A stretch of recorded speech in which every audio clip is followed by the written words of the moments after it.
Estimados estudiantes de Contaduría Pública, reciban un cordial saludo de bienvenida a esta segunda semana del curso Gerencia Estratégica. Durante la primera semana hicimos un recorrido en una temática que para algunos de ustedes, luego de 8 semestres de formación, ya ha sido aproximada a través de algunos cursos y tiene que ver con ese énfasis en la diferenciación de las organizaciones, ese desarrollo de una ventaja competitiva a partir de la diferenciación. Y al compararlo con el texto de Teodoro Levitt, La miopía del marketing, nos damos cuenta que en el momento en que fue escrito la teoría, la miopía del marketing, no había sido escrita la teoría de la gerencia estratégica. Simplemente las empresas tomaban decisiones en un ambiente competitivo y caótico, se confiaban de alguna información, de algunas creencias que surgían por esa seguridad que daba el entorno, que esa seguridad que daban las ventas y los registros, pero se olvidaban de entender la competencia, de entender que se podía mejorar y por supuesto algunas de estas organizaciones eh, cayeron en la quiebra, la bancarrota, otras en la disolución, otras en simplemente el agotamiento, la fatiga y la desaparición de una marca que podría haber sido muy valiosa si se hubiese desarrollado un pensamiento estratégico, un análisis del entorno, un análisis al interior de ellas y unas decisiones de diferenciación. En esa medida, entonces, esta segunda semana la concentraremos en una herramienta que hace parte de ese enfoque tradicional del concepto de ventaja competitiva o el modelo de la estrategia competitiva de Michael Porter, que es el más común en las organizaciones. Esta herramienta es el Balance Scorecard, desarrollado por Norton y Kaplan aproximadamente hace 35 años, ¿cierto? En el 92 fue publicado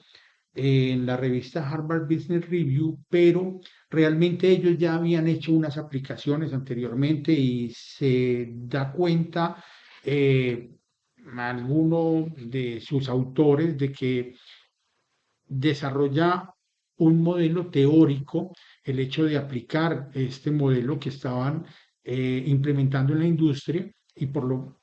tanto buscan publicarlo allí para darle ya una configuración teórica y generar a partir de ello también el desarrollo de unos libros y el desarrollo de una ganancia a partir de una idea, ¿cierto? Algo que estaban aplicando en la industria, un académico se aproxima, entonces entra la conversación entre el profesor Norton y el industrial Kaplan y ya desarrollan un concepto que es valioso para la academia, para la industria y para ellos mismos, ¿cierto? O sea, extraen valor de sus ideas y de las ideas de otros, ¿cierto? Este concepto entonces se denomina Balance Scorecard o cuadro de mando integral. Lo que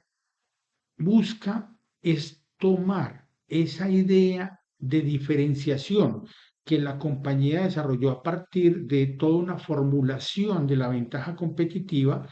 y esa idea la convierten en una visión de futuro. Esa visión de futuro la parten en cuatro lugares distintos o en cuatro perspectivas. La primera de ellas, aprendizaje y desarrollo. Esa perspectiva es la que da cuenta de cómo esa visión de futuro debe transformar mi organización, mis procesos, cómo debe transformar el aprendizaje de las personas para que desarrollen la ventaja competitiva de la empresa. Pero ¿cómo se traduce esa perspectiva en una transformación interna de las personas, un desarrollo del talento humano, en un desarrollo de los procesos? Entonces, esa perspectiva, digámoslo así, es la detonante para que se transformen luego los procesos internos. Si las personas aprenden y se desarrollan en ese contexto de la ventaja competitiva, posteriormente se traducirá esto en una mejora de los procesos internos. Entonces, otra parte de la visión diferenciadora de futuro tiene que irse a transformar los procesos internos y tiene que desplegarse en los procesos internos. Por supuesto, esto tendrá una incidencia en mis clientes porque hay un cambio en el aprendizaje de las personas, en la formación y en su desarrollo. Por supuesto, se va a ver reflejado en el proceso interno de producción de servicios o de bienes y en una mejora de la satisfacción del cliente, por tanto, en una mayor rentabilidad y en unos datos financieros que no solamente son rentabilidad, sino van a ser otros indicadores que le dan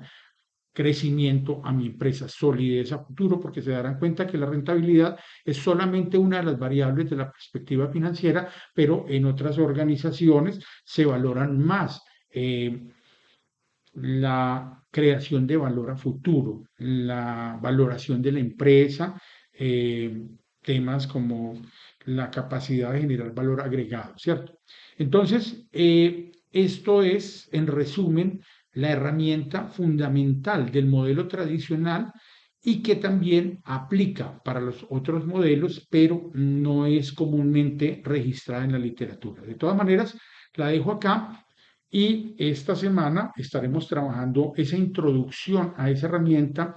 y la identificación de ese origen, de dónde viene esa herramienta Balance Scorecard o cuadro de mando integral y cómo ustedes, los contadores públicos, como las personas de las finanzas, son, digámoslo así, los detonadores de todo este asunto desde la década de los 60, 70 y que ya configuran en el 92 como una herramienta de gestión, una herramienta para la gerencia estratégica. El asunto es que cuando se implementa pues este modelo en la organización, por lo general arranca inverso, arranca desde la perspectiva financiera y los indicadores de la perspectiva financiera en cascada hacia dentro de la organización, hacia el piso, digámoslo así, productivo de la organización. Eh, y esto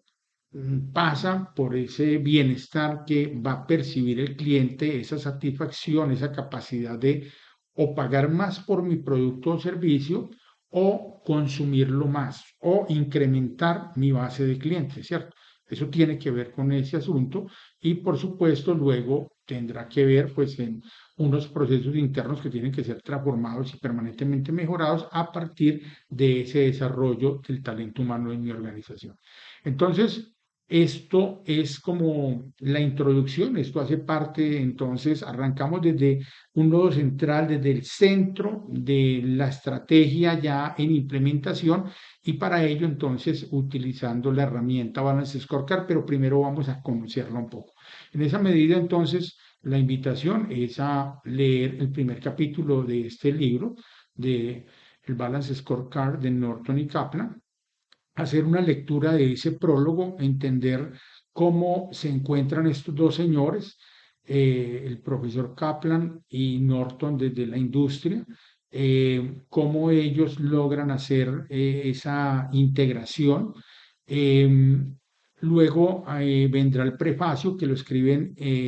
ellos mismos para hacer como la contextualización de este libro y ya luego leeremos la medición y la gestión en la era de la información.